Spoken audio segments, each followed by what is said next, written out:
7 தலைமுறை சந்ததிகளை காக்கும் குலதெய்வ வழிபாடு. குலதெய்வ வழிபாடு 7 தலைமுறைகளை காக்கும். குலதெய்வ வழிபாட்டை எவர் ஒருவர் ஒழுங்காக செய்து கொண்டு வருகிறார்களோ அவர்களை எந்த கிரகமும் ஒன்று செய்துவிட முடியாது. குலதெய்வத்திற்கு அப்படி ஒரு சக்தி இருக்கிறது. தெய்வ வழிபாடுகளில் குலதெய்வ வழிபாடு என்பது அவரவர்களுடைய முன்னோர்கள் பல தலைமுறைகளாய் வழிபட்டு வந்த தெய்வமாகும். குலம் என்றால் குடும்ப பாரம்பரியம் என்று பொருள். நமது குடும்பத்திற்கென்று ஒரு வழிபாட்டு தெய்வத்தினை நமது முன்னோர்கள் வைத்திருக்கிறார்கள். தனது அடுத்த சந்ததியினர் நன்றாக இருக்க வேண்டும் என்பதே குலதெய்வ வழிபாட்டின் முக்கிய குறிக்கோளாகும்.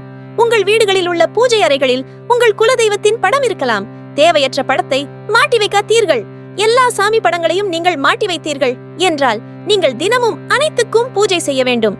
உங்களுக்கு இருக்கும் வேலை காரணமாக நீங்கள் தினமும் பூஜை செய்ய முடியாமல் போகும்.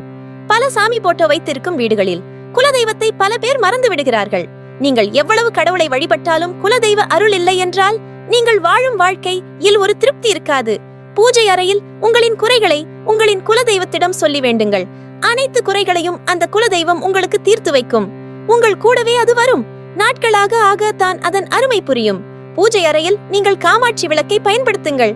விளக்கின் திரி கிழக்கு முகமாக அல்லது வடக்கு முகமாக இருக்கலாம்.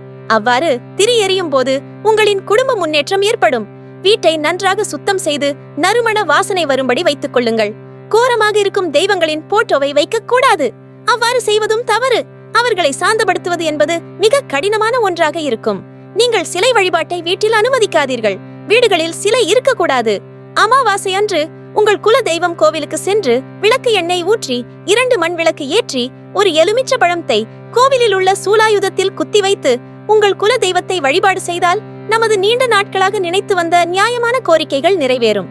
உங்கள் பிரச்சனைகளுக்கு விரைவில் தீர்வு ஏற்படும். இந்த வழிபாடு தொடர்ந்து செய்து வருவது மிகவும் நல்லது. நல்லதே நடக்கும். இந்த பதிவு உங்களுக்கு பிடித்திருந்தால் லைக் பண்ணுங்க. நன்றி, வணக்கம்.